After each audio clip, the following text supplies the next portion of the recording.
Hello, data leaders, data practitioners, data stewards, data managers, data people, data aficionados, data wanderers, you name it. Hello, all. I am Malcolm Hawker. I am the host of the CDO Matters podcast, and we're here today to talk about data, specifically master data. We're going to roll up our sleeves and we are going to embark on an MDM journey. I'm going to tell you how to get it done. If you are a CDO, VP of Data and Analytics, Director of Data and Analytics, maybe you are in charge of a governance program or an MDM program, or maybe you have been given an MDM mandate as a part of a governance mandate. If you're interested in MDM, maybe you are trying to get an MDM program off the ground. Maybe you've tried in the past and failed. I did. First 2 times trying to make MDM work were dismal failures.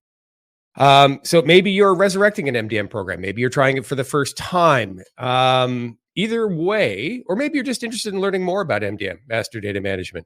You come to the right place. Today, we're going to roll up our sleeves and we're going to talk about how to get an MDM program off the ground, keys to success, things to avoid, things to do. I have learned through the school of hard knocks. This is real gray hair. Because I've done it. I've implemented MDM. I've implemented governance programs. I have consulted to companies launching MDM programs. I have been a consultant on successful MDM programs. I have been a vendor helping people get MDM programs off the ground, both from the software side through my role with Prophecy and on the data side through my role previously with Dun & Bradstreet. Not to mention my role as a Gartner analyst, where I talk to people all day, every day about how to succeed at MDM. So I'm what they call an expert, and I'm here to guide you through the process. Before we go into the details, let's cover a few logistical items. One, thank you for being here and listening to the podcast, downloading the podcast, sharing the podcast with your friends, liking, subscribing, all of that stuff that we do. Your ongoing support and patronage is awesome. I go to events like I did at Gartner recently in Orlando, and people would walk up and say, "Hey, I listened to the podcast. I really get value out of that," or "I really appreciate the stuff you post on LinkedIn." Guys, I can't tell you that is so awesome, because that's what I'm here to do. Not post content per se. I mean, that what I'm here to do is to help you succeed as a data practitioner, as a data leader, as a CDO, or somebody who wants to be a CDO. This is my job. I'm here to help. I'm here to promote the value of better data management, of better data governance, of master data management, of all the things that we know are important to succeed as a data leader. That's what I'm here to do, is to promote those things and to support those things and to support you in your journey. So when you come and you tell me, "Hey, this was really helpful," or "This is really useful," or "I found that content useful," that just means a lot to me. It's wonderful. Part of the reason why I'm having this conversation today is because I was on the road a lot last year, and I'm about to be on the road again. As you're watching this, it's probably mid to late April. By this time, I would have been on the road a couple of weeks already. Most of April, most of May, and most of June, I will be traveling. But what I would hear when I was on the road was, "Hey, this stuff is great about strategy and high level things and things to think about, like data culture and data strategy. And those things are awesome. We need to do that as data leaders, but I also need to focus on fundamentals, basics, things like governance and MDM. And there's important lessons to be learned there. It's not just high level stuff, and it's not just all, get it done stuff. It's both. So today we're going to talk about getting it done, as it were. Before we dive into the details, logistics. I'm coming to a city near you, maybe, sometime very soon. Like I said, you're probably listening to this or watching this on the YouTubes in mid-April, mid to late April. And I probably would have already come and gone from Data Universe. That's for me next week in New York City. The week after that, I believe I am in Dallas, soon to be in Boston, Chicago, New York again, Denver, Atlanta, a number of other cities soon around the corner, where we Prophecy are doing a roadshow with our partners from Nudesic and Microsoft. where we are going to be talking about the power of MDM within an AI-enabled architecture. So we're going to talk about things like the data fabric. We're going to talk about how MDM plugs into a data fabric. We're going to talk about how to enable AI at scale. We're going to talk about how to make sure the custom chatbots and copilots that you're building, maybe in Azure OpenAI Studio or in any other tool, that's okay. But how do you make sure that those copilots are providing accurate and consistent, reliable information? These are some of the things we're going to talk about at these roadshows. So if you're in one of the cities that I've mentioned, would love to see you. We do a half-day event at a Microsoft Technology Center. So if you've not been to a Microsoft Technology Center, if you live in a major city like a Chicago or Atlanta or Detroit, and you haven't been to your local Microsoft Technology Center, they're kind of cool. They're kind of cool. They're where Microsoft holds a lot of meetings, local community events where they will wine and dine a lot of their bigger clients. Through our partnership with Microsoft, we have access to these amazing venues. So come out, see us. Somewhere down below, I'll make sure that I post a link for registering to those events in one of those cities. But if you're interested in spending an afternoon with your fellow data practitioners from some of the companies in your area, if you're interested in meeting me, if you're interested in hearing from Microsoft architects, if you're interested in hearing from other data leaders about really building out a next gen, let's call it a next gen data and analytics infrastructure, particularly when it comes to leveraging AI at scale, come on down. Would love to see you. Would love to chat. Would be great. Beyond that, there's going to be a number of conferences as well coming up. It's spring, so it's kind of conference season. I already mentioned Data Universe in New York. Soon to be speaking. I'll be speaking in early June at the DGIQ, Data Governance and Information Quality event in the amazing city of San Diego, California, the first week of June. So I'm actually speaking on Wednesday, whatever, June 5th or 6th, I think. The days are all melting together. But the DGIQ events are fantastic, particularly if you are looking to kind of grow, maybe even if you're looking to get certified as a CDMP, Certified Data Management Professional. Great place to do it through Dataversity, which is the kind of the coordinator of the DGIQ events. Great event. Followed very soon in July by CDO IQ, the CDO event it was on the MIT campus in Boston. It moved just slightly off campus to a great hotel adjacent to the MIT campus and adjacent to the Harvard campus and right across the river from Boston University. Boston's an amazing place. Anyway, we'll be there in the second or third week of July as well. So got a lot coming up. Come on down. Would love to see you if you're in one of the cities that I mentioned. Without ado, let's talk about MDM. If you are listening to this podcast, if you have downloaded it, I'm going to share a few slides while I'm talking because I think that'd be useful. We do publish these podcasts on YouTube. So if you want to see the slides, go to YouTube or ping me, DM me on LinkedIn. And if we're not connected on LinkedIn, folks, please connect with me on LinkedIn.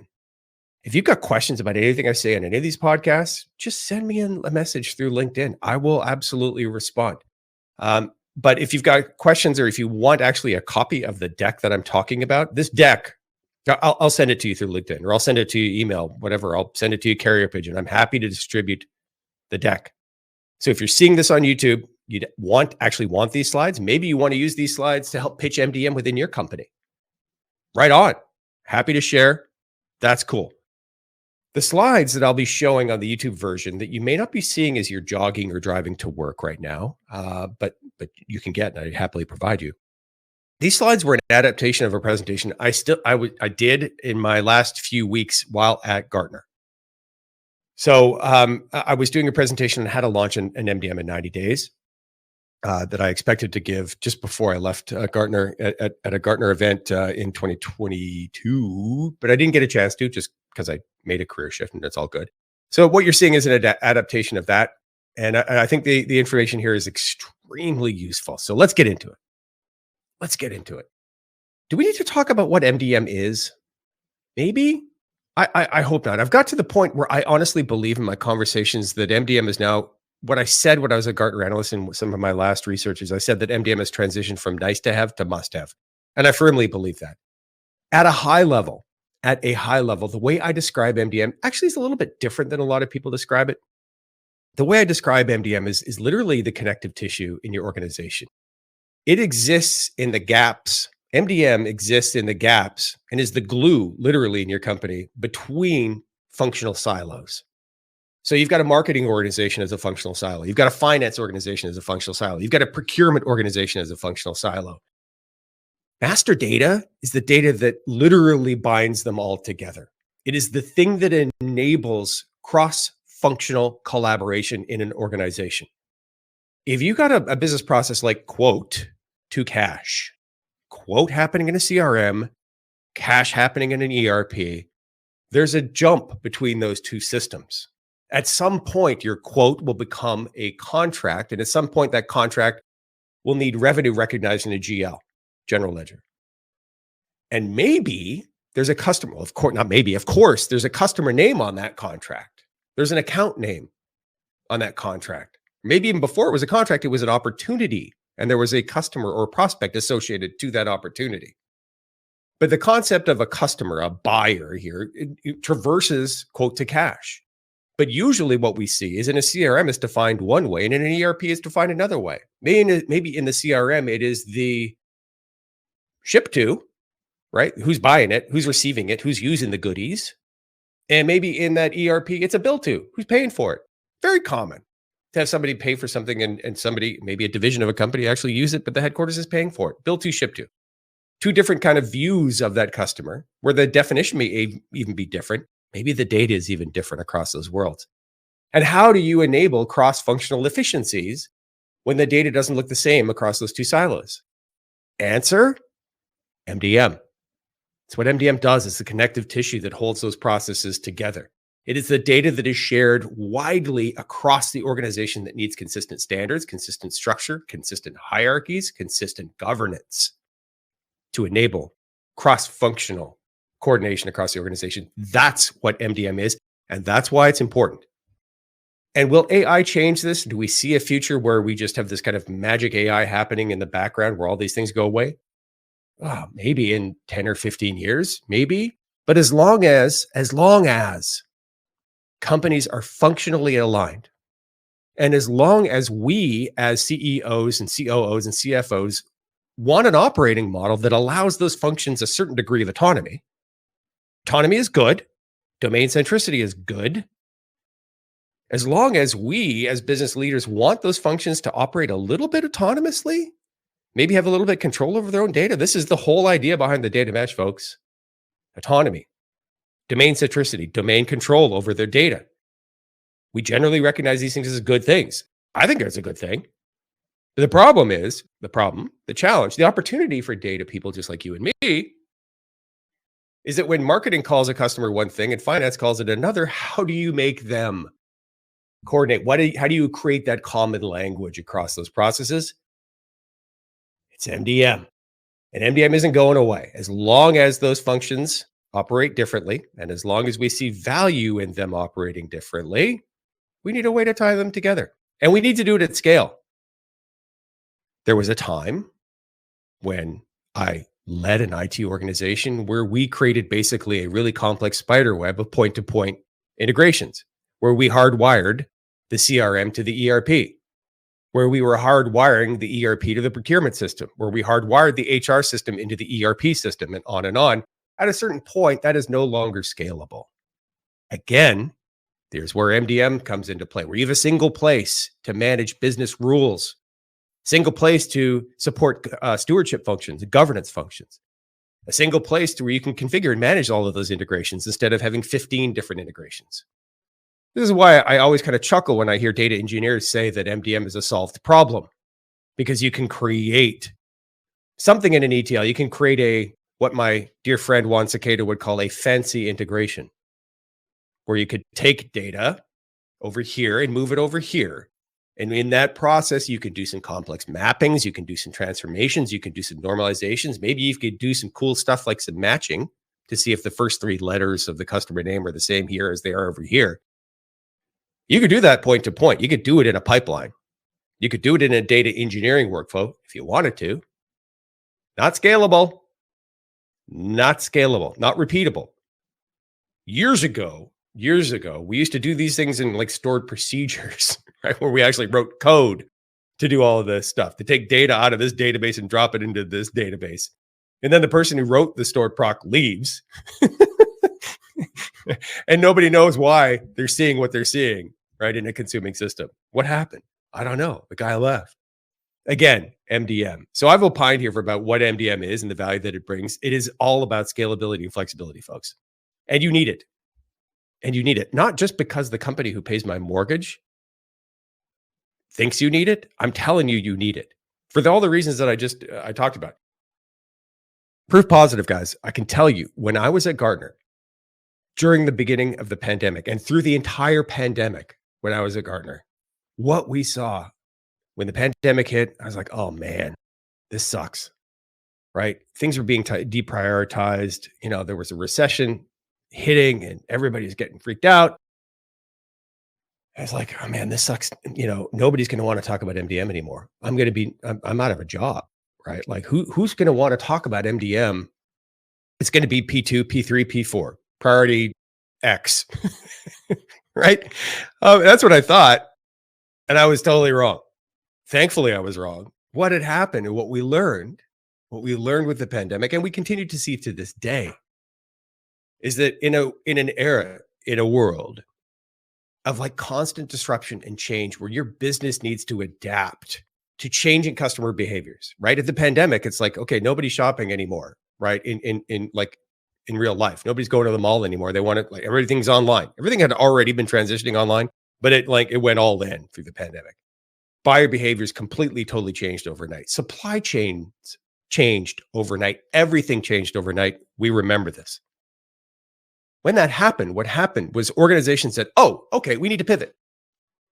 We need to respond to the changes. Makes sense. We need to respond. Metaphorically speaking, what happened was companies were like, okay, let's hit the gas pedal and let's turn left. They hit the gas, they turned left, nothing happened. Why? Because they didn't know who their customers were. They didn't know who their suppliers were. It took them 3 weeks to pull an aggregated report to show how much business they were doing with Acme Incorporated or how dependent they were on Beta Incorporated for supply chain. They didn't know the complexities of their supply chain. They didn't have a complete view of their hierarchical relationships that existed with the supply chain. So when a ship gets plugged in the Suez Canal and all of a sudden you no longer have the materials that you need in order to make the stuff you sell. So what we saw in the pandemic is that in order to respond quickly, to change quickly, to pivot, to digitally transform, you need a foundation of master data. It just is what it is. Because you can't afford to take 2 weeks to pull a report to see how much information, how much business you're doing with Acme Incorporated. You just can't. Right? That's just so what we saw is that instead of companies running from MDM during the pandemic, they ran to it. And they continue to run to it to this day, thankfully. Gives me a little bit of job security. Let's cut to the chase. How do you get MDM off the ground quickly? Let me see if I can actually share my screen. That would be fabuloso. Fabuloso. By the way, that stuff just I'm horribly allergic to Fabuloso. The cleaning fluid, you know what I mean? The Fabuloso stuff. Oh, I'm horribly allergic to it. As you can see, I presented this actually at a conference in Philly last year. So for anybody who's listening while they're driving or jogging or vacuuming your house or doing whatever, again, I will be speaking to slides, but I will verbally share what I'm sharing through the slides. And again, if you want to see them, check out the YouTube version or hit me on LinkedIn and I will happily send you a copy of this deck. I already talked about kind of MDM becoming what I would argue is a must-have as companies evolve and need to pivot. For those of you able to see this photo on YouTube, yeah, I took that photo. This is a photo of a SpaceX Falcon 9 rocket taking off here from the Space Coast of Florida, where I happen to live. Isn't that cool? All right.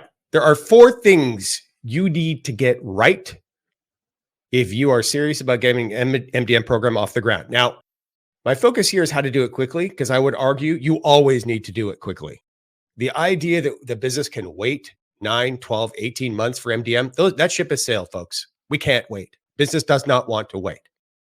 So the deck that I'm sharing, the information that I'm sharing is how to do this quickly. And I would argue this is absolutely positively a best practice. What you need to do is to implement MDM quickly, show value to the business, put some wind in your sails, and then expand the scope slowly over time. Best practice, get it up and running quickly. You need to deliver value quickly. We don't have time to wait 18 months for an MDM program to launch. So, 4 things you need to get right. 1, you need to have a maniacal focus on managing for scope, and you need to choose the right approach. We'll talk about that. A maniacal focus on scope. And I mean that. You need to be really rigid in your scope. We'll talk about how you do that. Number 2, you need to find the right business partner. What do I mean by that? You need to find somebody who wants to work with you. Go where you are wanted. If your CFO doesn't see the value of MDM or doesn't get it or doesn't understand, well, then maybe you shouldn't be partnering with her. Maybe you need to be partnering with somebody who really, really has an acute problem that MDM can help with. Maybe your chief revenue officer is struggling with cross-sell or upsell or identification of white space to go sell products to. If that person has an acute pain, you want to work with them. Go where you are wanted. Find the right partner. Number 3, be agile, be iterative. And this is not just like conceptually agile. I mean really be agile and be iterative. Take an MVP approach. Carve this into the smallest portion that you can and still deliver compelling business value. Lastly, avoid some common pitfalls. We'll talk about that. So what does it mean to have a maniacal approach, approach to managing for scope? Well, what that means is that really, folks, there's 2 styles of MDM. Yes, there's 4 implementation patterns as identified by Gartner, and my name is on those documents. I was responsible for saying there's 4 implementation styles. But honestly, when push comes to shove, there's only 2: operational, analytical. Operational is where you're creating a version of the truth, maybe a single version of the truth, or maybe even multiple versions of the truth, and you're pushing that into operational systems, where you create a gold master record in a MDM hub, and then you push that into ERP, CRM, whatever. Where the ERP now defers to the MDM hub as the system of record for customers, accounts, suppliers, you name it. That's operational MDM. That's where the most value will be, but that's the most disruptive form of MDM because you will inevitably ask your business partners to do things differently. You will onboard your suppliers differently. You'll put some controls in your CRM about who can create a new account in Salesforce and what some of the data quality standards are that you expect to see when you create that account. The minute you start asking your business to do things differently is the minute things really slow down with MDM. So yes, operational MDM is incredibly valuable. It's incredibly valuable. It can be transformational, but it will take time. If you want to be up and running in the next 3 months, you can't focus on an operational MDM. You must focus on an analytical MDM. This is the idea of creating a 360 of something. If you've got 4 versions of Acme Incorporated in your CRM or in your ERP, how do you get to a place where you can at least see one version of Acme Incorporated and all of the transactions associated to Acme? Whether those transactions are sales or maybe open sales opportunities or maybe past recognized revenue, the list is long. What we're trying to get to in an analytical style is the ability for you to have confidence in saying, this is how much business we're doing with Acme, or this is all of the HR records that we have for a given person, if you're trying to manage a person. I could keep going, but the point here is analytical styles of MDM can be launched far quicker. The reason is because all you need to do is find a way to correctly, consistently, and accurately link records together. That's an analytical MDM. You can be up and running with that in a few weeks, not a few months. You absolutely can. So that's what I mean by our approach. Operational MDMs can be incredibly valuable. It's where most of us want to get to in time, but where we need to start with is those analytical styles of MDM. One thing here that you need to keep an eye on is that you don't need to break every single data silo. So when we say manage, take a maniacal approach to scope, find 2 or 3 silos to break. Don't break every silo. A great example, if you haven't figured out how to have a consistent view of customer across CRM and ERP, great place to start. Just focus maybe on those. Maybe focus on one application. Maybe just one. Maybe if you just focus on your CRM, I guarantee you've got data duplication issues within your CRM. If you're a reasonably large company, I can pretty much guarantee you've got multiple versions of the same thing already existing. So maybe just even focus in within one silo. But my point here, folks, is take a very maniacal focus on managing for that scope. Another thing you need to do here is to not limit your scope through the lens of a domain. Meaning, focus on a business process. This another key here to your success is building some idea of a business case. You absolutely positively need some high level understanding of a business case. Business cases are keyed off of KPIs. Things like, I mentioned them earlier, cross-sell, upsell, identification of white space. Could you implement an analytical MDM with the goal? Well, this is a hypothetical. It's not could you, should you? What I'm saying is that you need to have an idea of a business outcome, like just one, maybe two. But an example would be, I'm going to increase cross sells by 5%. What I mean by cross sell, we're selling product A to customer A, but customer B is part of the same corporate hierarchy. Maybe it's a division or a subsidiary, an operating group. We're selling to one division of company A, but we're not selling to another division of company A. That's an example of a cross sell. Could you use MDM to support that use case? Answer, yes, you absolutely positively can use MDM to support that use case. But you have a goal here of creating some idea of a business case where you are measuring business impacts. For example, I want to enable a 5% increase in cross sales. That is an example of a business outcome that your stakeholder will care about and that you could absolutely positively measure. Notice it's not about a domain. I mean, it is about a domain. It's about customer data, right? It's about customer data, but your measurement of success is an improvement of a business metric, of a KPI, not a domain. So I would used to ask this at Gartner all the time. How will you measure success in your MDM program? And people would say, well, I'll have better data, or I'll reduce duplicates, or I'll increase my matches. I'll reduce the number of null fields we have. That's not a business metric. Those are data metrics. And what we need to be focused on is business metrics and focusing on one or two KPIs, one or two. Another example may be, I've been talking about supplier related data. Can you improve the speed at which you onboard new suppliers? Can you reduce supplier risk? Can you reduce the amount of inventory you have sitting around in a warehouse at any one point in time? I could keep going here, folks, but the key message here is that when it comes to limiting scope, don't limit your scope on a domain because it's a false limit. When you say, oh, I'm going to limit my scope, I'm just going to look at customer data. That's a false limitation on scope because customer data is everywhere. Now, if you said, on the other hand, what I'm going to do is I'm going to increase our cross-sell rates by 5%. That has a galvanizing effect on where you need to focus. You immediately know, if you use that as your success lens, if you use that 5%, in this case, 5% cross-sell as a way to put a fence around your scope for MDM, you know exactly where to look. You know exactly, you limit the amount of data that you have, you limit the number of systems you need to connect to, you limit the amount of governance policies you have to apply, and on and on and on. So focus things on a business outcome, focus on one or two key outcomes, use KPIs to measure your success. Don't limit your scope based off of a domain because it's a false limitation. So I already touched on the idea of number 2 here, partnering with the right folks.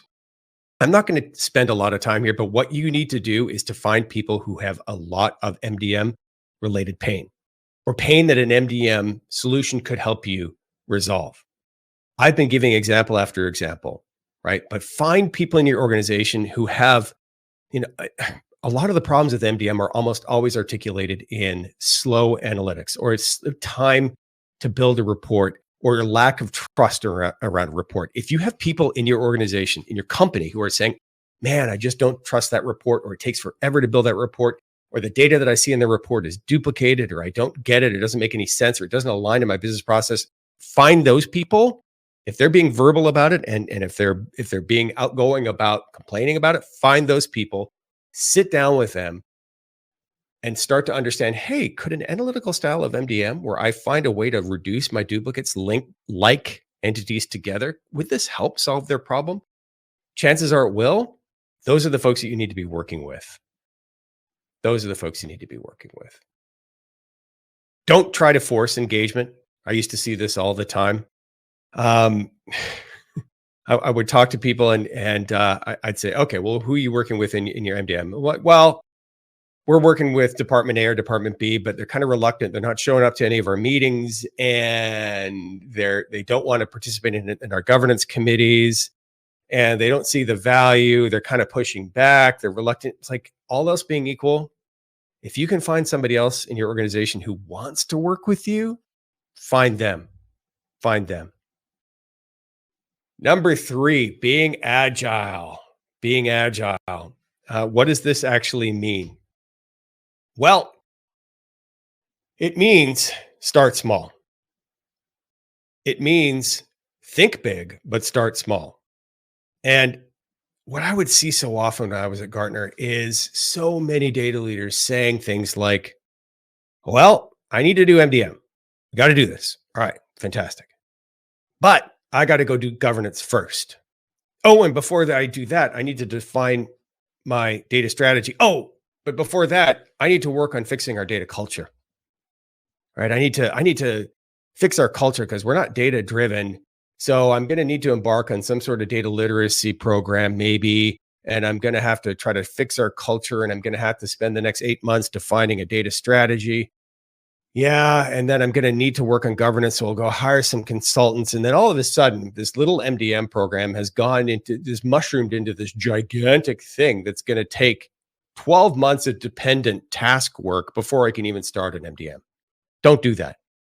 If you went to the Gartner Data and Analytics Summit in Orlando about a month ago, in the keynote, you would have heard, and this actually touched me. I was like, fantastic, rock on. We need more of this.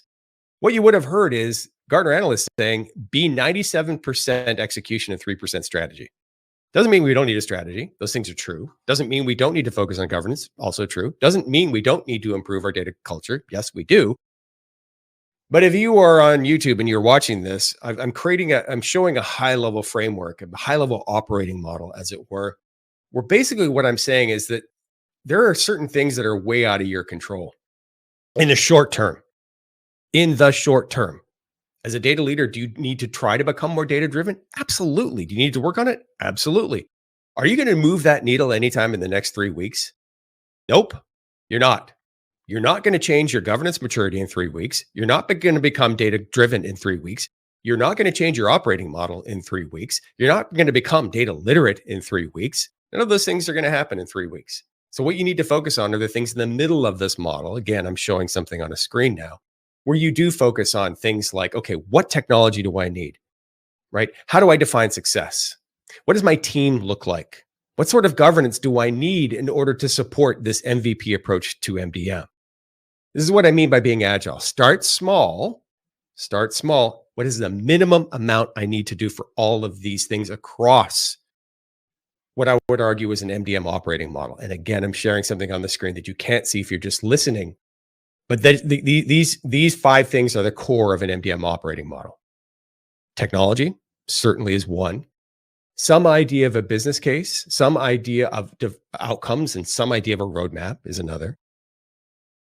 Having some idea of a governance framework is a 4th component here. So we got technology, we got a business case, we got a roadmap, 1, 2, 3, governance model number 4, and your team number 5. Right? You need to figure out, what do I need across those 5 things in order to drive the business outcomes that I expect in this first iteration of MDM. The example I've been giving over and over again is 5% increase in cross sales. What is the minimum amount of governance I need in order to enable this MDM use case? That is a totally different perspective than I need to go do governance. Yeah, you need to do governance, but what you need to be focused on is the minimum amount of governance to enable that outcome. What's the team I need to deliver on that outcome? What's the tech that I need in order to deliver on that outcome? On and on. What does my roadmap look like? So when you apply this lens of an outcome-driven approach, things get smaller immediately. Instead of needing to spend a year on a governance program, you could spend a few weeks on defining some policies related to data quality, matching, maybe survivorship. Well, you don't even need that when you're talking analytical MDM. You just need to link things together. But the set of policies you'll need to define is drastically smaller than it would be if you're just saying, oh, well, I'm going to go focus on customer. Okay, so customer is my scope. What are the governance I need for customer? Boom. All of a sudden, you're in a year-long governance dependent activity for MDM. When you say your scope is customer and you acknowledge that you need to define some governance policies in support of MDM, if you say your scope is customer, then all of a sudden that governance initiative has become huge because you need to look at all aspects of governance related to customer data.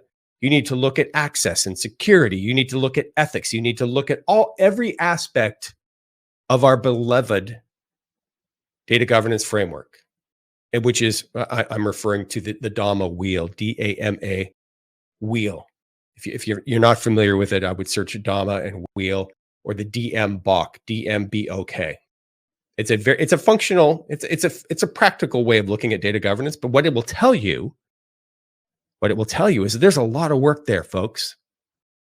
And if your scope is better customer data, then you can be guaranteed that you're going to spend a long time trying to figure out all the governance policies needed to enable better customer data.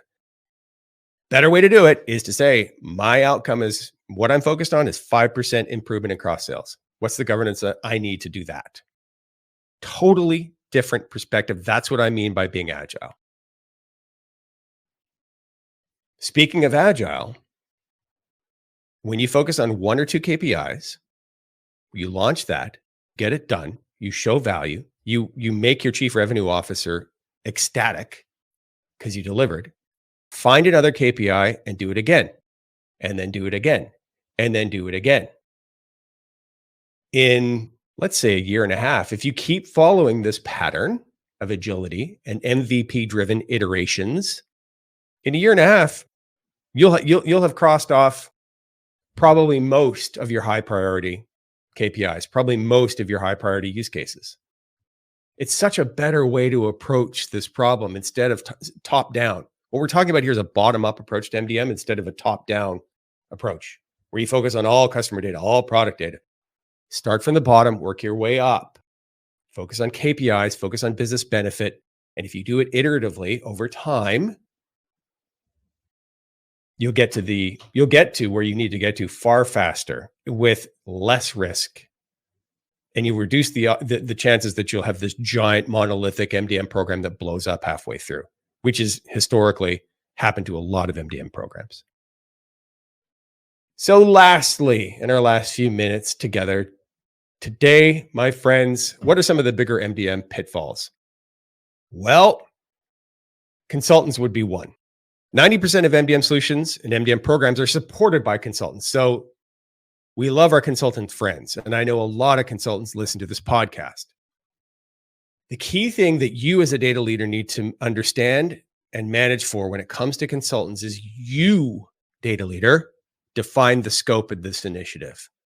You need to put a box around MDM. You need to be very specific about what your SOW looks like.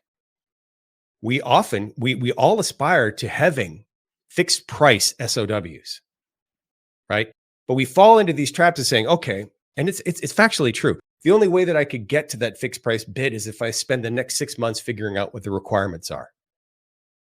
It seems like a logical approach, and it is. But the problem is that if you have no defined scope at the beginning and all you're doing is spending time and material, spending money to bring in a consultant to help you understand what your scope should be, again, If you start from a starting point of all potential use cases, all potential KPIs, all potential domains of data, it's going to be months before you sort it all out.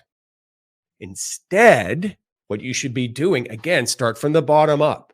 Identify one or two, or maybe even three, but I would say one or two key business processes that you're trying to make more efficient and support through this analytical style of MDM. Use those business outcomes to put a fence around your consultants. Just like you're using it to put a fence around your scope, you can use it to put a fence around your consultant, meaning, hey, consultant, you guys are awesome. I need your help. You know MDM software vendors, you know this world, you know governance, you know these things, and I really need your help. And I need your help to improve our cross-sell rate by 5%. That's the SOW. Build me an MDM solution and deploy an MDM solution that is purpose-built to deliver 5% increase in cross-sales. Again, that's the example metric I've been giving as our kind of desired outcome. But when you take that approach, it's a drastically different approach than saying, okay, well, let's work together to figure out what things could be, and our total universe of possible outcomes is all. Consultants love that stuff, by the way. They love it. Like that's the 7-month engagement where you're only halfway finished, halfway through cataloging your data and glossarying your data and inventorying your data and doing all the lineage for your data. When you start at the top and sky's the limit, boy, money can fly out the door quickly.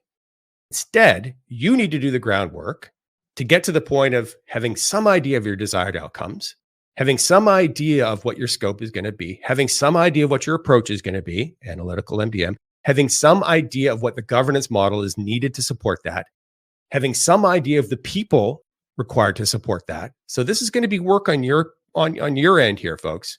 You're going to need to do some of that work. But when you go to that table to have that conversation with a consultant and say, these are the things I want, here are my constraints, here are the people that I'm adding to the mix, here are my desired outcomes, here's my success metrics, here's my approach to MDM, here's maybe even two or three of my preferred providers.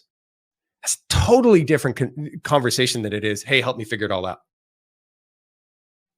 Totally different conversation. So put a box around your consultants. Consultants are our friend.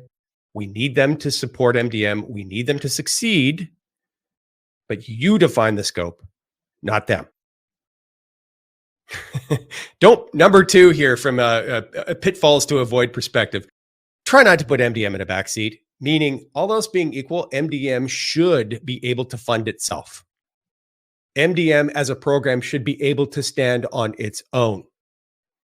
I see so often over and over and over again where MDM programs are tied to large-scale transformation initiatives like an ERP consolidation is one, or maybe tied to some broader, ill-defined notion of a digital transformation, whatever that means.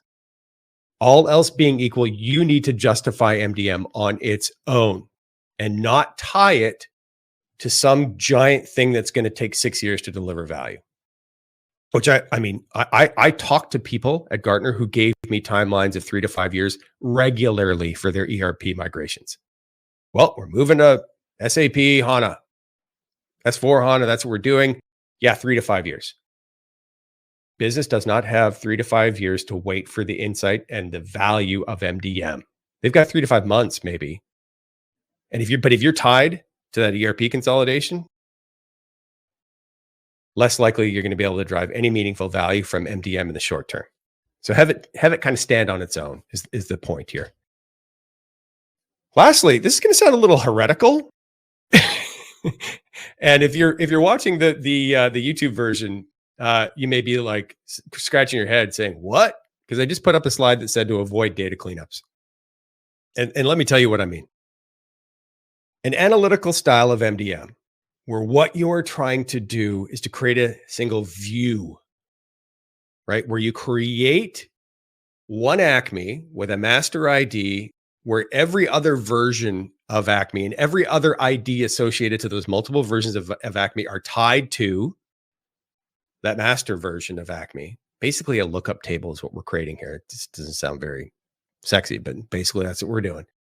When you take that approach, I would argue you can still deliver meaningful value in the creation of an analytical MDM where you don't need to embark on any costly data cleanups to do it.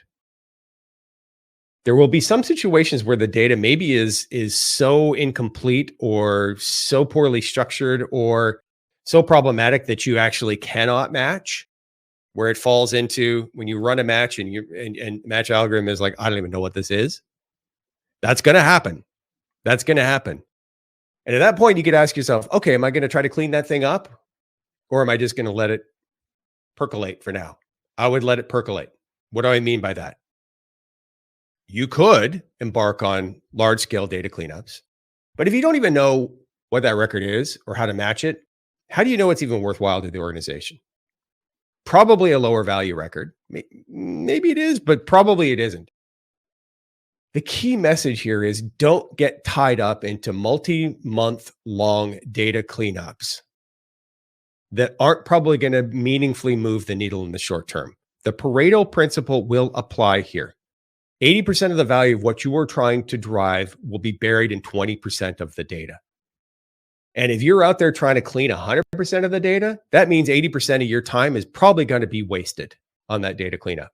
Not to mention, chances are also pretty good that you can still get what you need done and deliver meaningfully value. You can still probably deliver that 5% improvement in cross sales, even if some of your legacy data remains problematic. The way that I would used to describe this to my clients when I was a Gartner is I could say, you can price in the fact that some of the data will continue to be problematic. Meaning, can you build a business case that justifies an investment to improve cross sales by 5%? Again, this is just an example. If you build a business case that says, I can still deliver the 5% improvement here, I can do this even knowing that some of my source data will remain problematic, that I can't even match, that will remain in my CRM and is still problematic. If you can do that and your business stakeholders are aligned to it and they're behind that and they're excited about it, that's all you need. Go for it. That's what I mean by don't get too mired up in cleaning up data that probably isn't going to be meaningful to help you drive value in the short term. When it comes to the point where we do get towards more of an operational style of MDM, where you've done enough of these iterations and you've driven enough value within the organization where you do need to have a single trusted, curated gold master record that is being consumed in source systems, yeah, we may need to talk about some data cleanups then. But now, I wouldn't do it. And I've learned this the hard way. I've spent a lot of money on offshore resources to try to clean up data. It took me longer. It's the right way to say this. I spent a lot of time, literally months, creating rules that offshore resources could use to do the data cleanup. And in the time that it took me to define all of those rules, I probably could have stood up an MDM. Not to mention the time that it took to clean up the data itself. By my estimates, back of the napkin, a single human working at a pretty good clip can clean up about 1,000 records in a month. If you've got 200,000 records that are problematic, you do the math. You're talking about a small army. Now, again, doesn't mean we don't need to try to figure out a way to resolve some of these things in the future. But for now, if you want to launch quickly, do not get mired in a prolonged data cleanup. Focus on the data that you can match. Focus on the data that will help you support that business case that I was talking about. So with that, I will stop sharing. I hope this has been beneficial. Instead of staring at me in this, golly, my video quality is still bad. Sorry. I'm blurry, at least on my monitor. I'm probably blurry, and I'm shoving my hand here because I'm thinking maybe it's an autofocus issue, and it's not. Anyway, I hope you found that beneficial. Apologies for me ranting about my video quality again here. You're probably listening and thinking, so what's wrong? My video quality is low. MDM is a critical enabler of business flexibility, a business transformation, the ability to have consistent and clear insights that you can make decisions on. MDM is critical on that. It's not going anywhere. As long as our businesses operate as functional silos, we will need MDM. And if you don't have a focus on it, you really need one. And I'm here to help. If you found this content beneficial, please subscribe to the podcast. If you've got questions coming out of this, if you want a copy of the deck that I shared, please connect with me on LinkedIn. Please say hello. Maybe even drop a comment below on YouTube. I hope you found this beneficial. Thanks for tuning into another episode of the CDO Matters podcast. We're coming up on episode 50, which is crazy. Thank you for checking us out. I sincerely hope you're getting benefit from my content, whether that's written, whether that's video, whether that's speaking content, you name it. We're creating a community here, folks, and it's about your success. I will see you again in another episode sometime very soon. Talk to you soon. Bye for now.